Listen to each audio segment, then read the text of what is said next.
Hello, everybody. My name's Rick McCutcheon. I'm a Dynamics 365 MVP, and I want to thank you today for tuning in to Digital Adoption Talks. Today, there are over 300,000 business professionals with digital adoption in their job titles on LinkedIn. So, on this show, along with my co host, Joachim Schirmacher, CEO of Clicklearn, we talk to some of the leading digital adoption experts in today, the CRM world. So, it's a big world, but in the Microsoft world. This week, we're thrilled to be talking to JC Quintana, an author, and founder of Dialogue Prime and the former head of customer insights and innovations at HP. Welcome, gentlemen, and let's introduce ourselves and tell the people who we are. We'll start with you, Joachim. Well, as you said, I'm the CEO of Clicklearn. So we are a digital adoption solution company. So we provide a single solution that enables people to get faster into technology and stay at a high performance inside the technology. And we do that in 45 countries around the world. And we have around 300 customers on working on Dynamics customer engagement. So I'm super excited about being here today. Okay, thank you. And JC, you and I have been talking about digital adoption for at least a decade. Tell the folks about your background and some of the books that you've written. Yeah, and when you and I started talking about digital adoption, people didn't know what digital adoption or CRM or even some of the terms that people are using today, right? So yes, I have been for the better part of the last 15, 20 years worked with technology companies and have been sort of the mediator between the conversations that IT has with the business and business has with IT. Ultimately, it needs to be about building relationships, about enriching our sales, about retention and adoption, and ideally advocacy. And that's what my books are about. One is speaking frankly about customer relationship management, which is not only the CRM technology we know, but also the customer strategy that we talk about. And the other one's about the psychology of relationship development. Love doing it. It's very passionate about it. Very, very nice to be here today. Okay, thank you. So let's kind of kick things off, as we usually do, talking about the last couple of years and, the disruptions that business have had. When it comes to relationships, customer relationship management, we've really pivoted from, mostly a lot of face-to-face business relationships, and we quickly changed to communications and learning through a technology interface. What did we really learn through this period? And JC, we'll start with you.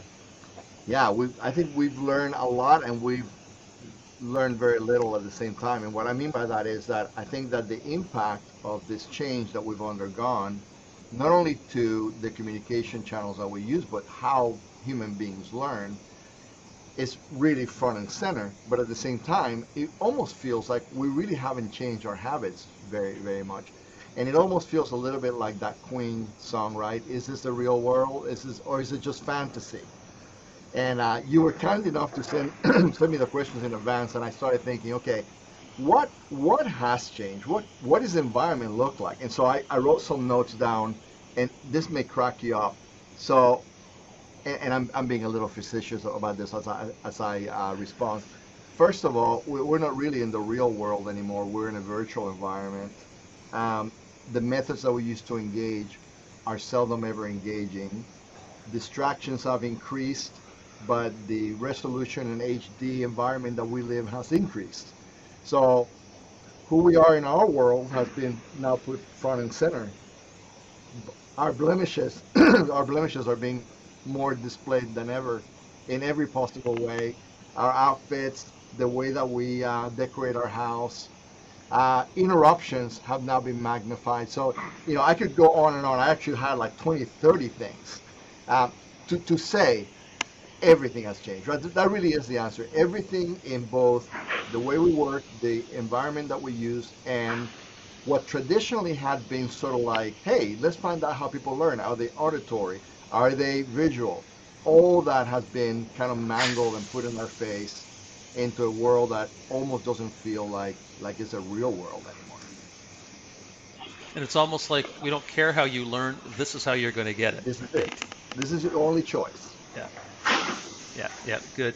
Joachim, would you like to add anything? I think that the idea of removing face to face, not just from our learning experience, but in so many other experiences that we are used to having, where there's a person at the other end. Now there's a picture of the person, and at best you have a camera that may actually illustrate that there's some movement at the other end. It's not zero pulse. I think that has changed the way that we think about people to a large degree. I can say that the best thing that happened to me during this period was coming back to the office, seeing that there's actually real life people behind all of this. I think from a learning perspective, I can see how the teachers at least at sort of I had three sons, right, all at virtual schools. In one go, I could see that the teachers were really struggling with how do we actually do this using technology. It was like seeing Bambi on ice, and every day kind of worked like that, right? And it's like now the technology is not working. I'm not sure how I can. I don't have a whiteboard. I mean, I can't do anything really. And I think that the companies and the enterprises, they relatively fast moved into saying, look, we need to be able to do onboarding of remote employees, which is a brand new thing for many people. We need to completely look at the methodologies that we're using and go not just virtual in the sense that we're putting up a camera and a guy on the other end, but we need to completely reconsider how we do the training. So I think it has had a very large impact. But I agree that the underlying methodologies we're using, they haven't really changed since Plato, right? So Yeah, isn't it amazing So that JC, everything that this we. this is this. So I'm sorry, Rick. I was just making a comment. How I agree. How it is amazing that all the things that we started, like when some of this technology came to the workplace and we were forced to use it, we were so eager to say, "Oh, turn your camera on, change your virtual backgrounds, engage in this way." And now we're saying, "No, no, don't do that. Turn your camera off. Be careful what background you're using. Try not to be." It's interesting the turnaround we've had here in recent time. yeah, there's a certain fatigue. So Yeah. yeah, and then we go and JC, you and I have been doing CRM for a long, long time. So let's kind of we talk a little bit about that, and user adoption's always been a problem, but now companies are saying, well, I think we need this data, right, to run our organization. So how is all this going to affect sales organizations and remote workers who are using these technologies and now really have been used to face, and now they've got digital relationships. Yeah. So, over the years, I've always said that who we are as human beings is still who we are as human beings. There are certain things that do not change, right? We tend to label or name technologies with the names of things that are most significant to human beings, which is no surprise that over the years we've kind of called this technology. We've called it customer relationship management. We call it customer engagement management. We call it customer centricity. We're now calling it customer experience, right? Why? Because relationship, engagement, centricity, or personalization of who we are as human beings, our culture and things like that, experience are very much a part of what we need as human beings to see value, right? When we come to your company, I say, okay, make this little calculation in my head, and I say, what do I need? What is the outcome I expect? How much is it going to cost me? And so, to your point, I think that we've kind of excluded the fact that the use of this technology, how we're engaging people, is costing them in ways that is not monetary in nature. It comes in the form of lack of effectiveness. It comes in the form of lack of functionality, lack of ease, lack of accessibility, lack of insight, lack of enjoyment, right? Lack of human connection. And so, if anything, all this technology in our face has caused the customer, who's now a little angrier than ever, to say, no, we're still human beings and we have a certain expectation of outcome that you need to meet. Technology can enable that. So, there, I'm giving you that mandate. Do it. Go do it. I'm fed up with it, right? Okay, thanks. Jochen, would you like to No, add to that? I would really like to hear a little more about that. Actually, I mean, do you see that you're obviously involved in a number of different CRM implementations, and you're probably have that really interesting role between the business and the IT, where you're trying to facilitate this. Are the sort of the adoption issues that you're seeing today, are they different than what they were 10 years ago?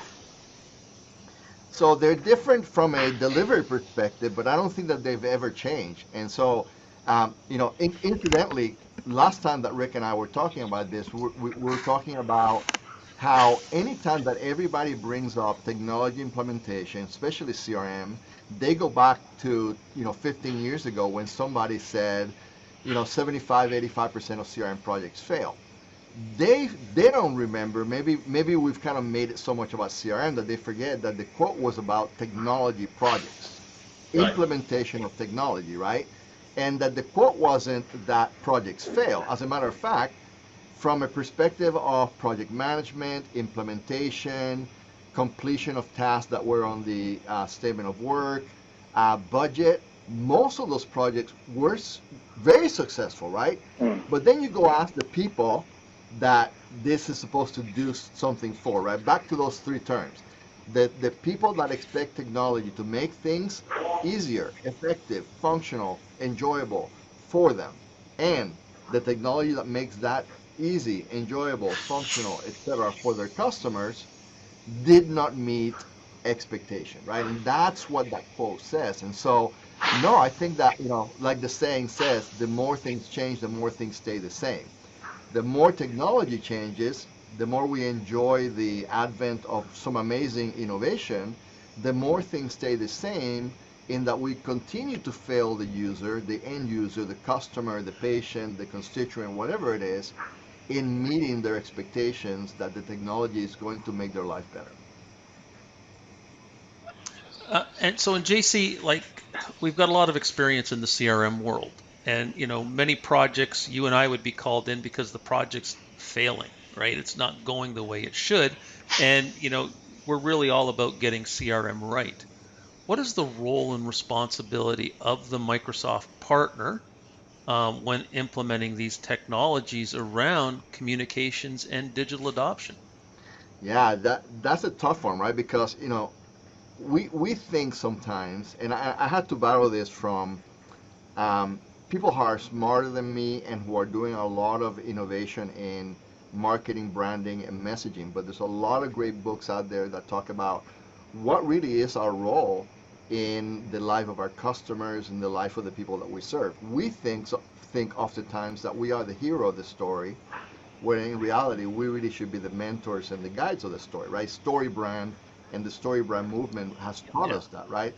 And so I think that it would serve partners well to remember that. To remember that we are coming in, and depending on the situation, right? We're doing a project right now, for example, where most of the product is sold through retailers and distributors, and so they will the customer, our customer, they want to make them the hero because they're talking to consumers and selling products to consumers. So we have to be mindful going in that's what we're doing it, right? We're making it. Let me rephrase that. We are enable them to enable their distributors. We enable them to enable their consumers and their customers. So yes, I think that that's very important. Um, there is a lot being done, and I hesitate saying it's being done because the reality is that this has been around for 25 years. We're just now incorporating into technology projects, but there's a lot being done with human-centered design thinking that we need to do more of. And there's a lot of great things like what you're doing, what Clicklearn is doing, to allow people to help themselves, right? Um, and so I think partners need to get into the idea of understanding people's needs with empathy, ideating to make sure that they're not solving the wrong problem really well, because we do that a lot. We solve the wrong problem really well all the time. Um, and so human-centered design thinking can be a great place to bring people together and have conversations that address the right problem right the first time and then we can go innovate and we can use technology because technology is available to make those problems go away or to dissipate them or mitigate them. So yeah, that's I think in my opinion the number one responsibility of every partner is to be a guide to their customers so that they can be heroes to their customers. And I think one of the issues we're seeing today is even some of the best partners, they don't have these types of people on their staff Right. that know how to do this. This is a skill set that they're going to have to go out and acquire, right? That's right. Because they're just not used to doing that. We're plumbers, right? We come in and we get the piping working, we get the water flowing, and we get the toilet flushing, right? And we don't want to teach you how to take a shower, right? It's all the other things around the plumbing that we've got to be able to help with. Yeah, so let me share the one phrase that frightens every partner that I work with, and it scares the heck out of them, but it's necessary, right? I will usually start a session and I say, let's put technology aside for a second. And I can hear the partners beat, kind of accelerate, right?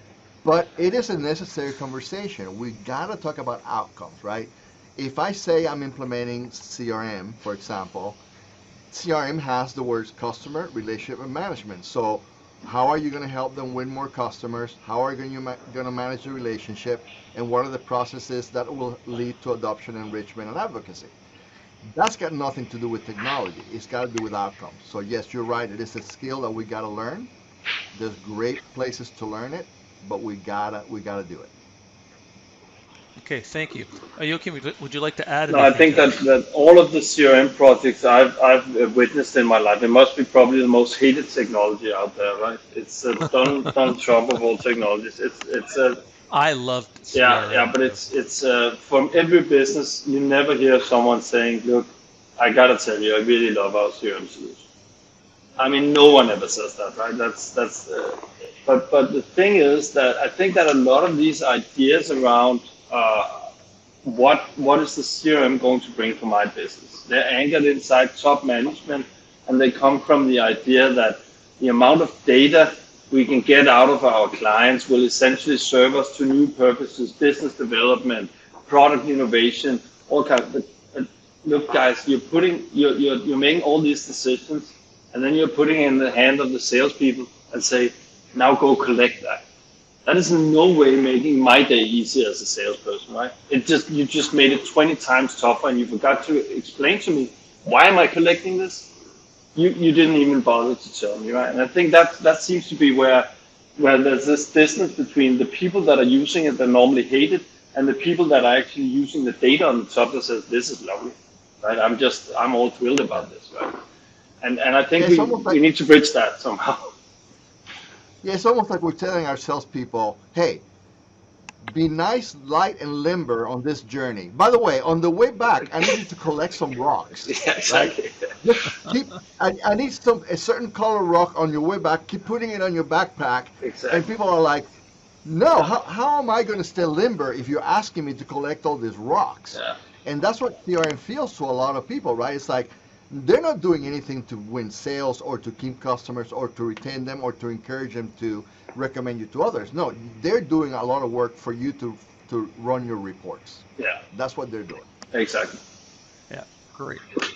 Okay, gentlemen, it's been a great conversation around communications and learning and our favorite subject, CRM. So let's have some quick closing thoughts. Over to you first, JC. Yeah, in the topic of, you know, making life better for all of us, I think, one of the things that I write about in my book is that you have to have clear dialogue, right, about what CRM is, how you're going to implement it, what are the business outcomes. And one of the things that I emphasize all the time is you got to let people know how they're going to learn this. And so I think that it's important that we do not abandon people in their learning journey, not only of what the outcome and strategy is for things like CRM, but also how are they going to become accountable to a success by having the right amount of knowledge. So I think, if anything, I would say don't exclude knowledge in your implementation and planning process, both for the end user and for your teams. Knowledge is power. Okay, thank you. Joachim, any closing thoughts? Yeah, I for think today? that one of the things that really comes to mind when it comes to CRM is the constant changes we are making in the way that we're getting smarter around the data that we're collecting inside the CRM system. We can see these constant changes happening in the CRM. It's not staying the same for very long. There's the new data points. We need to restructure some of the data points we collected earlier. So we're doing a lot of stuff on that.